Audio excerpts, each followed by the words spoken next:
होठों पे ऐसी बात टिंग टिंग टिंग टिंग टिंग टिंग, होठों में ऐसी बात मैं दबा के चली आई, खुल जाए वही बात तो दुहाई है दुहाई।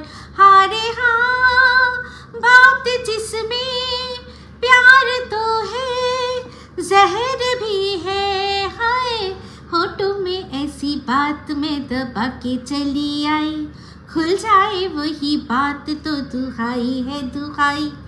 वेलकम टू टॉक झाल मिष्टी विथ इप्सिता। আমি ইপসিতা এখানে নো গালাগালি নো কিস্তি অনলি মস্তি।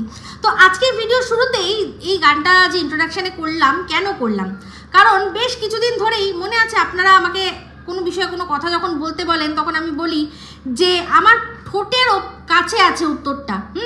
বিষয়টা কি নিয়ে না, এই স্টার মল নিয়ে। স্টার মলে যে গেছিলাম আমি আমার হাজব্যান্ডের সাথে, সেখানে অনেকে অনেক কথা বলছে। লাস্ট রিম্পা একটা ভিডিও করলো, রিম্পা আমাকে বললো যে কি হলো ইপসিতাদি, তুমি তো বলেছিলে কথা বলতে গেছো, এখানে একজন দাবি করছে অ্যাটাক হামলা হ্যানা ত্যানা আরও অনেক কিছু, তুমি কিছু বলছো না। তো আমি বললাম যে তখন বলেছিলাম যা বললে তো আমি এই মুহূর্তে বলতে পারি, আমার ঠোঁটের কাছে উত্তর নিয়ে বসে আছি কিন্তু বলছি না। তার একটা বিশেষ কারণ সে যখন বলছে যে এটা নিয়ে আইনিভাবে এগোচ্ছে, অনেক কিছু করছে, তো হ্যাঁ কিছু একটা করেছে, সেটা দেখি আমি যদি আজকেই সম্ভব হয় ভিডিওর মধ্যে বলবো, নাহলে নেক্সট কোনো ভিডিওতে বলবো। কিছু একটা তো হয়েছে, কিন্তু তাছাড়াও আজকে যে ভিডিওটা করছি, মানে যাকে নিয়ে এখন ভিডিওটা করছি তার দুটো ভিডিও দেখলাম। তো একটা হচ্ছে ব্লগ ভিডিও আর একটা হচ্ছে কন্ট্রোভার্সি ভিডিও। তো সেখানে এই বরের কর্মস্থলে যাওয়া, সেখানে নিয়ে কিছু মানুষদের নেগেটিভ ভিউয়ার্সদের পৌঁছে যাওয়া, সেটা নিয়ে মুখ খুলতে গিয়ে এমন অনেক কথা বলা হয়েছে যেখানে আমার মনে হয় এবার আমি ঠোঁটের গোড়ায় কথাগুলো না রেখে বলে দিতেই পারি আমার এই দর্শক বন্ধুদের সাথে। পরবর্তীকালে যদি সেটা কোনো বিশেষ জায়গায় গিয়েও বলতে হয় তাহলে সেটা পাল্টে তো যাবে না। এখানে যেটা বলছি সেটা ওখানে আরেকবার না হয় ওয়ান্স মোর করে বলে দেবো। যেরকম মানুষ তো শের ও শায়রি বললেও বলে ইরশাদ একবার ওয়ান্স মোর বলে না, তো সেরকম আমিও বা গান গাইলেও বলে ওয়ান্স মোর, তো সেরকম যদি আবারও বলতে হয় সেখানে গিয়ে বলতে অসুবিধা নেই। তো যাই হোক, এখন বলি ভিডিওটা কী নিয়ে হচ্ছে আপনাদের সাথে শেয়ার করলাম। তো প্রথম হচ্ছে গিয়ে টিনের ফ্ল্যাট কাণ্ড। টিন ফ্ল্যাট নিয়েছে, সেই ফ্ল্যাট নেওয়া দেখে আমাদের ওয়াইটির যে দালাল, লাতখোর দালাল, হ্যাঁ সেই লাতখোর দালাল ডিগ্রিধারী অশিক্ষিত যে ভিডিওটা বানিয়েছে সেটা নিয়ে কথা। আর ওই তার ব্লগ ভিডিওতে একটা ভিডিও বানিয়েছে যে বরের কর্মস্থলের কথা, সেই নিয়ে আমি ভিডিওতে কিছু কথা বলবো। তো সবার আগে বলি, যখন টিনের ফ্ল্যাটটা কেনা হয়েছে সেটা নিয়ে সবার আগে ওর বক্তব্যটাই ছিল যে একটা মানুষ যখন নিজের পয়সায় নিজের ফ্ল্যাট কিনেছে তাহলে এত ফিকা তার রিয়াকশান কেন। বলছে আমি যদি কিনতাম আমি তো দামামা বাজাতাম। এটা তো সত্যি কথা, এটা একেবারেই সত্যি কথা। কিন্তু যে ফ্ল্যাট ভাড়া নিয়ে বলছে আমি কিনেছি, তার মনে তো সে জানে যে ফ্ল্যাটটা আমি কিনিনি, এটা আমার ভাড়া বা রেন্টেড, যে কোনো মুহূর্তে আমাকে ছেড়ে দিতে হবে। তখন আমি কি বলবো, মানে মনের মধ্যে কিন্তু দোটানা রয়েছে। সেই জন্যই যে রিয়াকশানটা স্বভাবত মানে মানুষের যেটা সহজাত রিয়াকশান আসে সেরকম আসেনি, ঠান্ডা রিয়াকশান। আর খানিকটা মানে একটুখানি যেন জোর করে মানে ইচ্ছা করে নিজের আনন্দটা জাহির করার একটা চেষ্টা। কেনার কথাটা বাদ বাকি ও জানে, ও ভাড়া নিয়েছে, ওখানে ও থাকবে, তার জন্য ওর যা করার এগ্রিমেন্ট, অ্যাডভান্স দেওয়া, ভাড়া, কারেন্ট মাসের ভাড়া দেওয়া সমস্ত কিছু হয়ে গেছে। ওটা ওর ফ্ল্যাট, রেন্টেড হলেও ওর ফ্ল্যাট, কিন্তু যেহেতু রেন্টেডটাকে কেনা বলেছে সেই জন্যই মানে উচ্ছ্বাসটা অতভাবে বেরোয়নি। এটা শুধুমাত্র ওকে বলা হয়েছে যে হ্যাঁ তুমি বলো তুমি বাড়ি কিনেছো, এই যদি তোমার একটা অ্যাচিভমেন্ট মানুষ দেখে তাহলে যেমন ওয়াইটির লোকেরাও বাবা করবে, তেমনি আদালতও ভাববে যে হ্যাঁ আমি কিনেছি ফ্ল্যাটটা বা আমি ফ্ল্যাট নিয়েছি। তো যাই হোক, আদালতে তো যদি কেনা ফ্ল্যাট হয় তাহলে তো ওকে কাগজপত্র তখন সাবমিট করতেই হবে। আদালত দেখতে চাইবে যে সত্যি এটা তুমি কিনেছো নাকি তুমি এটা ভাড়া নিয়েছো। দু ক্ষেত্রেই যদি ভাড়া নেওয়া হয় সেক্ষেত্রেও কিন্তু তাতে আপত্তি কিছু করতে পারবে না আদালত। শুধু দেখবে সেক্ষেত্রে যে এর সোর্স অফ ইনকামটা স্থায়ী কিনা, এর সোর্স অফ ইনকাম যেটা দেখাচ্ছে সেটা আজ আছে কাল যদি না থাকে তাহলে কি হবে, তাহলে রেন্টেড ফ্ল্যাট সেটা কি করে সে চালাতে পারবে, তাহলে একে যদি বাচ্চা তুলে দিই তাহলে সে সময় সে বাচ্চা নিয়ে কোথায় যাবে, এগুলো তখনকার চিন্তার বিষয়, এখনকার নয়। তো যাই হোক, অনেকেই সবাই আপনারা আমাকে বলেছেন যে হ্যাঁ বাড়িটা যে ভাড়া নেওয়া সেটা বোঝাই গেছে। প্রথমত হচ্ছে গিয়ে দেয়ালের রঙগুলো দেখেছেন, বোঝাই যাচ্ছে যে অনেক আগেকার রঙ। তো হ্যাঁ, এমনিতে কিন্তু আপনি যদি বাড়ি ভাড়া নিতে চান, আপনি যেহেতু কোনো বাড়ি নতুন ভাড়া যদি নেবেন, তখন কিন্তু আপনি যদি মালিককে বলেন যে আমাকে একবার রং করে দিন, তো তারা কিন্তু এই কাজটা অ্যাটলিস্ট করে দেবে। তো জানি না ও যে ভাড়াটা নিয়েছে তার সাথে এমন হয়তো সম্পর্ক নিজেদের মতোই যে ঠিক আছে এখন চলনসই আছে, তো এমনও কিছু বিশ্রী অবস্থা নেই, চলনসই আছে, ঠিক আছে পরবর্তীকালে একবার নয় রং করে নিলে হবে, তো সেই জন্য করেনি। তো এর মধ্যে আমাকে একজন কমেন্ট করে বলেছেন যে বাড়িটা যে ভাড়া নেওয়া হয়েছে তার আরেকটা জিনিস দেখলেও বোঝা যায়, যেমন আমি বলেছিলাম যে বাড়ি কিন্তু গৃহপ্রবেশ করলো না। বাড়ি যখন মানুষ কেউ কেনে, সে রিসেল ফ্ল্যাট কিনলেও তারা একটা গৃহপ্রবেশ করে, কারণ তার কাছে তো এটা নতুন ফ্ল্যাট তার, তো সে কিন্তু করে, কিন্তু ওর দেখলাম আমরা গৃহপ্রবেশ করলো না। কি হলো, মাসের একদম শেষে ও বাড়ির চাবিটা হ্যান্ডওভার নিয়ে নিল। কেন? কারণ বললো যে তাহলে আমি এক কাজ করি, যেহেতু ফ্ল্যাটটা কিন্তু ভ্যাকেন্ট ফ্ল্যাটই ছিল, দেখেই বোঝা যাচ্ছে যে এই ফ্ল্যাটটার মধ্যে খালি ছিল, এটা যারা ছিল তারা হয়তো বেশ কিছুদিন আগেই ছেড়ে দিয়ে গেছে, মোটামুটি খালি ছিল, ভ্যাকেন্ট ফ্ল্যাট ছিল, সেই জন্য হয়তো ভাড়া মানে মালিককে বলেছে যে তাহলে দিন আমরা একটুখানি সাজাই, 1 তারিখ থেকেই আমরা 1 তারিখের পর থেকেই থাকা শুরু করব, তার আগে একটু টুকটাক জিনিসপত্র নিয়ে এসে যদি সাজাই। তো অবশ্যই যার কাছ থেকেই ও বাড়িটা ভাড়া নিয়েছে নিশ্চয়ই তার সাথে খুবই সুসম্পর্ক, না হলে শুধুমাত্র ও একজন মানে যার ডিভোর্স এখনো হয়নি, একজন সিঙ্গেল পার্সন, তাকে যতই বাড়ির মানে বাবা মা বাড়ির কাছে হোক না কেন, তাও কিন্তু একটা তো দেখেই বাড়ির মালিকরা এই জিনিসটা দেখে যে একা একটা মানুষ অনেক কিছু, আপনিও যখন আপনার বাড়ি ভাড়া দেবেন নানান কিছু চিন্তা করেই দেবেন, যে সবসময় প্রেফারেন্স থাকে যে চাকরিজীবী তাদের দেব, কারণ যাই হোক আমার মাসিক ভাড়াটা সিকিউর থাকবে। সাধারণত যারা ব্যবসা করে তাদেরকে লোকে একটু টাল বাহানাই করে, একান্ত না পেলে দিয়ে দেয় খুব সিকিউর দেখলে, তো সেক্ষেত্রে ওরটা বুঝতেই পারছেন কেন দিয়েছে, কী জন্য দিয়েছে, খুব ভালো পরিচয় ছাড়া কিন্তু এরকম সম্ভব নয়। তো এই যে ওদের যে গৃহপ্রবেশ হলো না, বাড়িটা ভাড়া নেওয়া হয়েছে, তার এটাই আরও প্রমাণ যে বাড়ির মানে ফার্স্ট ডেট থেকে মাসের প্রথম থেকে বাড়ির চাবি হ্যান্ডওভার নিয়ে তখন থেকে থাকতো। যদি এটা কেনা হতো তাহলে দেখতেন সামনেই রথ আসছে, 7 তারিখ মনে হয় রথ, তো রথের দিন তাহলে দেখতেন গৃহপ্রবেশ হতো। তো যাই হোক, আমাকে এটাও অনেকে কমেন্ট করে বলেছে যে দিদি তুমি কিন্তু কন্টেন্ট দিয়ে দিচ্ছ, এবার দেখবে তোমাকে দেখানোর জন্য হলেও আর কন্টেন্ট করার জন্য একটা কিন্তু গৃহপ্রবেশ হবে। তো যাই হোক, আমার কোনো আপত্তি নেই, ও যত কন্টেন্ট দেবে, মানে আমি যেরকম বলছি সেখান থেকে ওর যদি কন্টেন্ট আইডিয়া ও পায়, তেমনি ও যখন কন্টেন্ট দেবে সেখান থেকে আমিও ভিডিও করব, ব্যাপারটা কিন্তু আমাদের পারস্পরিক। আর টিন তো আমাকে যে কীরকমভাবে একটা করে পোক করে ওর ভিডিওর মধ্যে, সে তো তোমরা সবাই বুঝতে পারছো। তো যাই হোক, সেক্ষেত্রে ও যদি একটা কন্টেন্ট পেয়ে যায় তাহলে আমিও কিন্তু কন্টেন্ট পেয়ে যাব ওর ভিডিওটা দেখেই, সেখানে পুজোটা ঠিকমতো হলো কি না, কোনখানে ফুল কম ছিল, কোনখানে বেলপাতা পড়েনি, কোনখানে তুলসী পাতা পড়েনি, কোনখানে তুলসী পাতা পড়ার কথাটা সেখানে পড়েছে, কোনখানে দুব্বো পড়ার কথাটা পড়েছে, সেই সমস্ত কিন্তু চুলচেরা বিশ্লেষণ করব। তো হোক, তাতে কোনো আমার আপত্তি নেই। তো এখানেই বোঝা যাচ্ছে এই ঘোড়ামুখী কিছুই বোঝেনি, যে ওর বাড়িটা কিন্তু ও কেনেনি, ওটা রেন্টেড ফ্ল্যাট, বা ও যদি বুঝেও থাকে ওর বলার কোনো উপায় নেই, যেহেতু একদা মালকিন বলে দিয়েছে যে কিনেছি তো কিনেছি, ব্যাস, আর কোনো কথা থাকতে পারে না। তো যাই হোক, এই ভিডিওটা করতে করতে ও তারপর খানিকটা নিজের প্রসঙ্গ নিয়ে আসলো, তার মধ্যে বলল যে কে কি বলছে, কে আমার সম্পর্কে কি বলছে, এই কথাগুলো যদি আমি নিয়ে চলি তাহলে তো আমার বাঁচাই দায় হয়ে যাবে।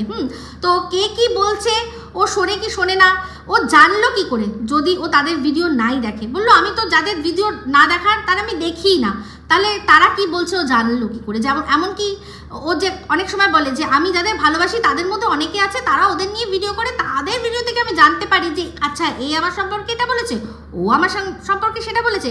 কিন্তু এমন অনেক পয়েন্ট আছে যেটা ও নিজে মুখ থেকে বার করে, যেগুলো কিন্তু ওর যারা ওকে নিয়ে সাপোর্টে ভিডিও করে তারা সেই পয়েন্টগুলো ধরতেই পারেনি।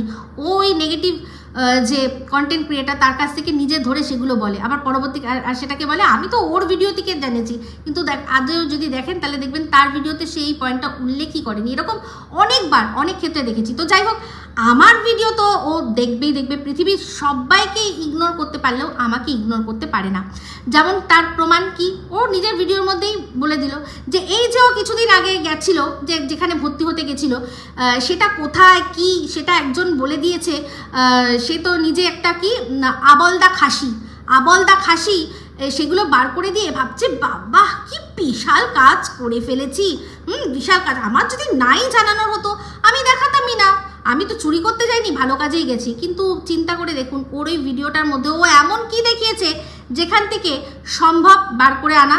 তো যেখানে কিনা ও গোপন সূত্রের মাধ্যমে লোককে দিনের পর দিন নেতা মন্ত্রীদের সাথে শুয়েছে সেটা বলে দিতে পারে, সেটা মানে কোনো বিশাল, তখন যখন বলেছে বিশাল ব্যাপার নিজেকে মনে করেছে, আমি কিন্তু ততটাও নিজেকে মনে করিনি। কারণ ও যে বিল্ডিংটা দেখিয়েছিল সেই বিল্ডিংটা আমি খুঁজে বার করেছি, সেটা কোনটা বুঝে গেছি সঙ্গে সঙ্গে, সেটা আমিও বার করেছি, আর সাথে বলেছিলাম আমার এক বান্ধবীও রয়েছে, সে আর আমি দুজনে মিলে, সে মেনলি ওই ল কলেজটা সে বার করেছে, বেশিরভাগটা সেই বার করেছে, আমি নিজে ক্রেডিট নেব না।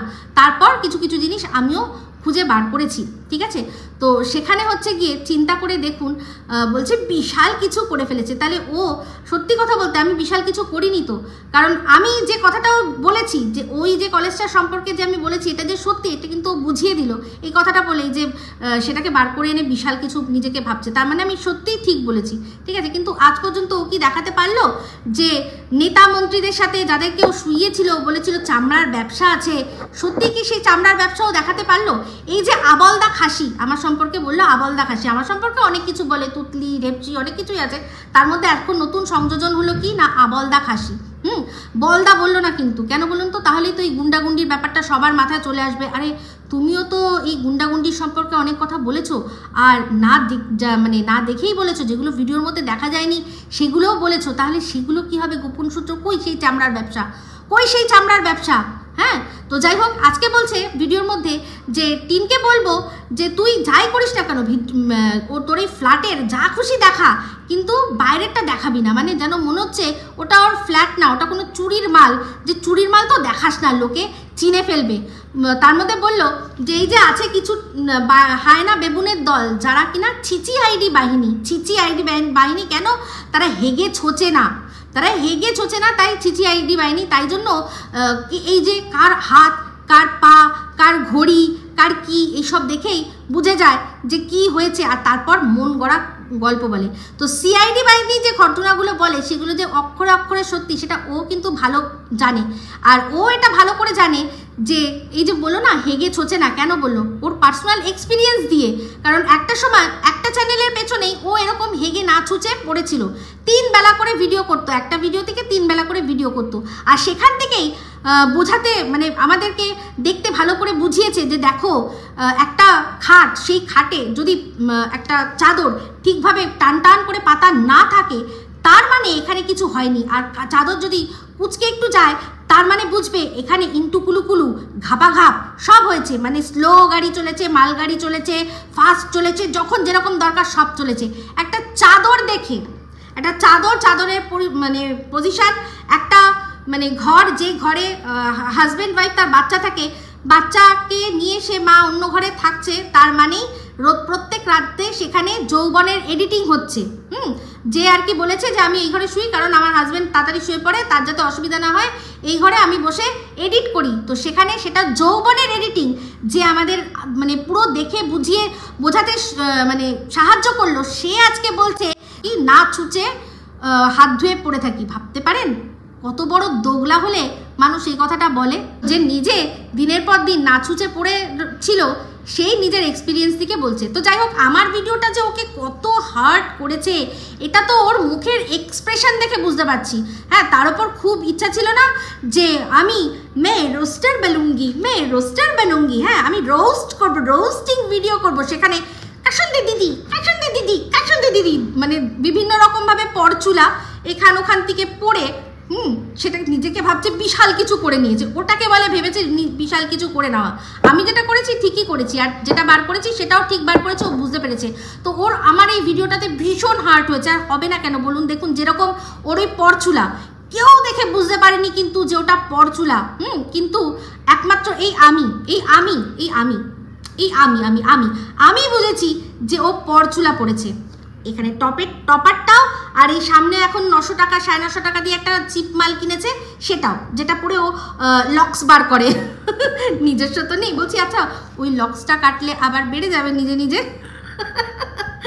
তো ওই পরচুলাটাও যেরকম, ও যে পরচুলা বুড়ি মিথ্যা ঝুড়ি, সেটাও যেমন আমি বার করেছি, আর এটাও আমি বার করেছি যে ল কলেজে পড়তে গেছে নিজের ল ভেঙে, নিজের ল ভেঙেই ল কলেজে পড়তে গেছে ভিন রাজ্যে। হয়তো জায়গাটা কোথায় আমি যদি না জানাতাম তাহলে হয়তো বলে দিত যে হ্যাঁ আমি মাঝে মাঝে কলেজ করতে যাই, তোমাদের দেখাই না, আসলে খুব তাড়াহুড়োয় যাই, তো তাড়াহুড়োয় যাই তাড়াহুড়োয় আসি, আমি তোমাদেরকে না দেখাই না, আমি ল কলেজে যাই। তো এই যে এখানে কি হয়, মেটেরিয়াল দেওয়া হয়, সেটাকেই বাড়িতে বসে পড়বে, সেটাকেই বাড়িতে বসে নিজের মতো করে পরীক্ষা দেবে, এরকমও সিস্টেম সবাই দেখছি লিখছে কমেন্ট বক্সে যে যেতেও হবে না, বাড়িতে বসেই তোমার পরীক্ষা হয়ে যাবে। এই ধরনের কলেজগুলোতে সাধারণত এরকম হয়, অনেকেই যারা কমেন্ট বক্সে লিখেছেন তারা লিখেছেন। এই সমস্ত কিছুগুলো ধরে দিয়েছি না, ওর যে এই ডিগ্রিটা যদি পায় সেই ডিগ্রিটা কোনো কমে লাগবে না, সেটাও কিন্তু আমার কমেন্ট বক্সে একজন খুব সুন্দর করে বুঝিয়ে দিয়ে গেছেন যে যেমন ডিস্টেন্স এডুকেশন থেকে যদি কেউ ল পড়ে বা ডিস্টেন্স এডুকেশন থেকে যদি কেউ টিচার হয়, বিএড পাস করে, তাহলে কিন্তু সে চাকরির ক্ষেত্রে তার কোনো সুবিধা হবে না, সে পাবে না। সে এই যে ডিগ্রিটা করে ও শুধুমাত্র নিজের লটাই কিন্তু মানে নিজের হয়েই লড়তে পারবে, ও কিন্তু প্র্যাকটিস যেটাকে বলে সে প্র্যাকটিস করতে পারবে না, এরকম একটা কমেন্ট আমার কাছে এসেছে। যেহেতু এটা লয়ের বিষয়, ল মানে হাতুড়ে যেরকম ডাক্তার হয় তেমনি আমাদের এখানেও এখন এই ঘোড়ামুখী ডাক্তার আর কি ঘোড়ামুখী লয়ার তৈরি হবে, যে কিনা ডিস্টেন্স এডুকেশন থেকে ঘরে বসেই একটা ডিগ্রি পেয়ে যাবে। তো এই সব বিষয়গুলো আমি যেহেতু সবাইকে বলে দিয়েছি, ওর যে ডিগ্রিটা এতগুলো পয়সা খরচা হয়ে গেল, তারপর সবাই বুঝে গেল এর কোনো দাম থাকবে না, তো আমার ওপর রাগ তো ইতনা রাগ তো বানতা হি হ্যাঁ। আমি জানি, আমি বুঝি, সেই জন্য আবলদা খাসি বলেছে, ঠিক আছে বলদা বলেনি, কারণ ওই যে গুন্ডাগুন্ডির কথা মনে পড়ে যাবে না, তো সেই জন্য বলদা বলেনি। যাই হোক আমাকে যে বলদা বলেছে তাতেও আমার কোনো আপত্তি নেই, তো ও যে আমাকে আবলদা বললো তাতেও আমার কোনো আপত্তি নেই, কারণ আমার দর্শকরা জানে আমি কি, আমার দর্শকরাই আমার আসল মূল্যায়ন করতে পারছে। তো সেই জন্য কে কি বললো আমার কি সেটা নিয়ে চিন্তা করে কোনো লাভ আছে? কোনো লাভ নেই। যে যেটা বলছে বলুক, যার যেটা মনে হচ্ছে বলছে, স্বাধীন দেশে স্বাধীন নাগরিক, তাই না? হদ মে রেহে বলনে সে কোই প্রবলেম নেই হ্যাঁ। তো কিন্তু হাদের বাইরে গিয়ে যেগুলো হয়েছে সেটার জন্য আমি যা করার তো করছি। তো যাই হোক এবার আসি যে কথাটা বললাম যে হোটো মে ऐसी बात। তো আজকে ব্লগের ভিডিওতে বলেছে যে ওর যে বরের কাজের জায়গা সেখানে অনেকেই এখন নাকি আসছে। প্রথমে ওর কলিগরা বুঝতো না কি ব্যাপার, তোমাকে এত লোকে কি করে চেনে না চেনে, এখন কিন্তু বুঝে গেছে যে যেহেতু ওর বউ খাটের ওপর বসে খাটে, খটখট খটখট করে ভিডিও বানায়, সেই জন্য ওকে প্রচুর মানুষ চেনে, আর তাছাড়া ব্লগও করে।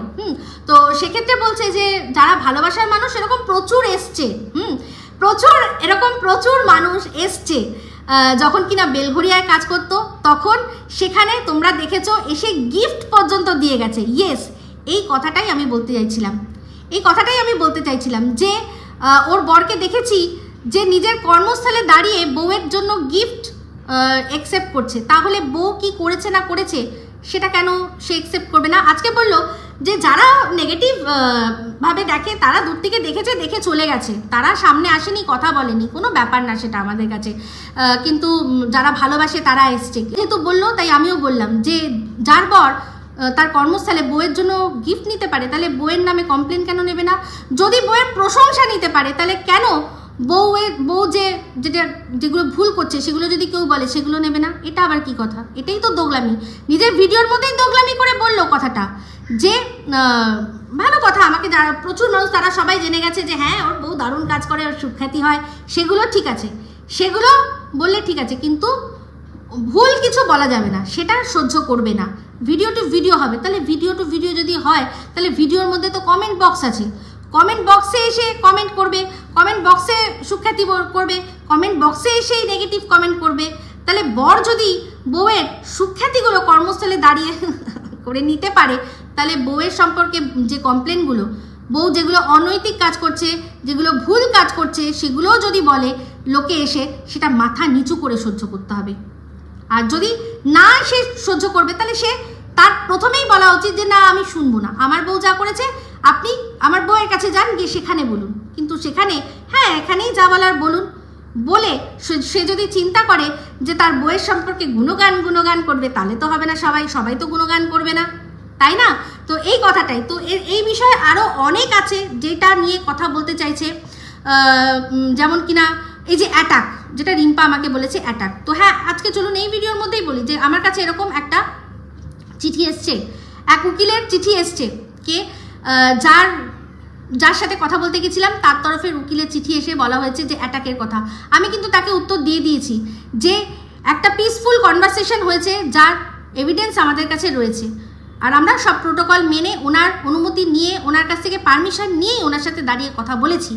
এরপরও যদি উনি কোনো কেস আমার বিরুদ্ধে করেন, যদি তার প্রমাণ যদি না দিতে পারেন, যে কথাগুলো উনি বলছেন তার প্রমাণ যদি না দিতে পারেন, তাহলে আমিও আমার তরফে যা করার করব। উনি যদি কেস করেন আমিও অবশ্যই সেটা নিয়ে করব। আমি উত্তর ওনাকে দিয়ে দিয়েছি। এটা সম্পূর্ণ একটা মিথ্যা বেবুনিয়াদ আমাদের সম্পর্কে যে কথাটা বলা হচ্ছে, মিথ্যা বেবুনিয়াদ। তো যাই হোক, ভিডিওর মধ্যে থেকে বুঝলাম ওর দর্শকরা যে সবসময় আমার সম্পর্কে বলে যে যাও ও যেটা করেছে সেটা নিয়ে স্টেপ নাও, তো সেটাতেই ও দর্শকদের বুঝিয়ে দিল যে এইসব স্টেপের কোনো লাভ নেই, কারণ ও ভালো করেই জানে যে আমার সম্পর্কে যে এলিগেশনগুলো লাগানো হয়েছে, যেটা ও বলছে ওর বর যদি বলে থাকে ওকে মিথ্যা কথা বলেছে। আর ওরা এতদিন ধরে ভাবতো যে আমার কাছে বুঝি কোনো এভিডেন্স নেই, যেহেতু বলেছি যে আমরা কোনো ভিডিও করিনি। হ্যাঁ সত্যি আমরা ভিডিও করিনি, কিন্তু আমরা ভিডিও করিনি বলে সব কিন্তু পার পাওয়া যাবে না, কারণ যেখানে আমি দাঁড়িয়ে কথা বলেছিলাম সেটা সিসিটিভি মানে এরিয়ার মধ্যে। তো সেক্ষেত্রে যদি ওরা সিসিটিভি দেখাতে পারে যে আমরা সেরকম কিছু করেছি, তাহলে করুক, সিসিটিভি ফুটেজেই সমস্তটা ক্লিয়ার হয়ে যাবে যে কে কার সাথে কথা বলছিল, কতটা দূরত্ব রেখে কথা বলছিল একটা মানুষের সাথে। আর তার অন্য জায়গা থেকেও আমাদের কাছে এভিডেন্স চলে এসছে, সেটাও আমি আপনাদের বলে দিয়েছি। তো আমি সব দিক দিয়ে তৈরি আছি, যা করেছি ঠিক করেছি। যার বর বউয়ের নিজের কর্মস্থলে দাঁড়িয়ে বউয়ের জন্য বউয়ের গিফট নিতে পারে, বউয়ের প্রশংসা কুড়াতে পারে, তাহলে বউয়ের সম্পর্কে নালিশ, বউয়ের সম্পর্কে কমপ্লেন, বউয়ের সম্পর্কে ছিছি থুথু সমস্ত কিছু সে ওখান থেকেই নেবে। যদি গিফট হাত পেতে নিতে পেরেছে, যদি কেউ থুতুও দেয় দিতে পারে, কিন্তু এখানে আমরা সবাই মানে একটা সভ্য সমাজে বাস করি, একেবারে কেউ সত্যিকারের দেয় না, কিন্তু মনে মনে সত্যিই দেয়। আর সেক্ষেত্রে যদি কেউ নালিশ করে বা তার বউয়ের কোনো যে অন্যায়গুলো আছে সেগুলো দেখিয়ে দেয়, তাহলে সেগুলো সে নিতে বাধ্য। নাহলে তখনই বলা উচিত ছিল যে আমার বউয়ের সুখ্যাতি করছেন, কমেন্ট বক্স আছে তো, ভিডিওতে করেছে তো, আমার বউ কি আমার সাথে এখানে রয়েছে, ভিডিওর মধ্যে বলেছে, ভিডিওর মধ্যে কমেন্ট বক্স তো অফ করা নেই, যান গিয়ে কমেন্ট করে বলুন, প্রশংসার বন্যা বইয়ে দিন। আমি এখানে কাজ করছি, আমার এখানে এসে আমার বইয়ের সম্পর্কে প্লিজ কোনো রকম কথা বলবেন না, তারিফ করারও দরকার নেই। আমি তারিফ নেব অথচ বইয়ের সম্পর্কে কোনো খারাপ কথা শুনবো না। আইসা কাইসা চলেগা বন্ধুরা, একটা কাইতা চলেগা বন্ধুরা। তো এই যে নিজেও কত বড় মিথ্যেবাদী তার তো প্রমাণ, যাই না এই মিথ্যা কথা বলেছে নাকি এর বউ ওকে বলতে বাধ্য করেছে, সেই জন্য এই কথাটা অ্যাটলিস্ট লিখেছে চিঠিতে, উকিলের চিঠিতে এটা অ্যাটাক ওয়ার্ডটা রয়েছে, ঠিক আছে। তো যাই হোক, সারাক্ষণ তো দেখি গপু সেবা করে, এইরকম মিথ্যেচার নিয়ে গপু যে কতটা কি সেবা নেন সে তো গপু নিজেই জানেন ভালো করে। আর মানে আমরাও ভালো বুঝতে পারছি, তাই না। তো যাই হোক বন্ধুরা, অনেক কিছুই কথা আজকে আপনাদের জানিয়ে দিলাম। তো এই ভিডিওটা এই অবধি রাখছি, যদি ভালো লাগে তাহলে অবশ্যই লাইক শেয়ার কমেন্ট করতে ভুলবেন না। যারা চ্যানেলটা সাবস্ক্রাইব করেননি তারা সাবস্ক্রাইব করে নেবেন। সবাই ভালো থাকবেন, সুস্থ থাকবেন।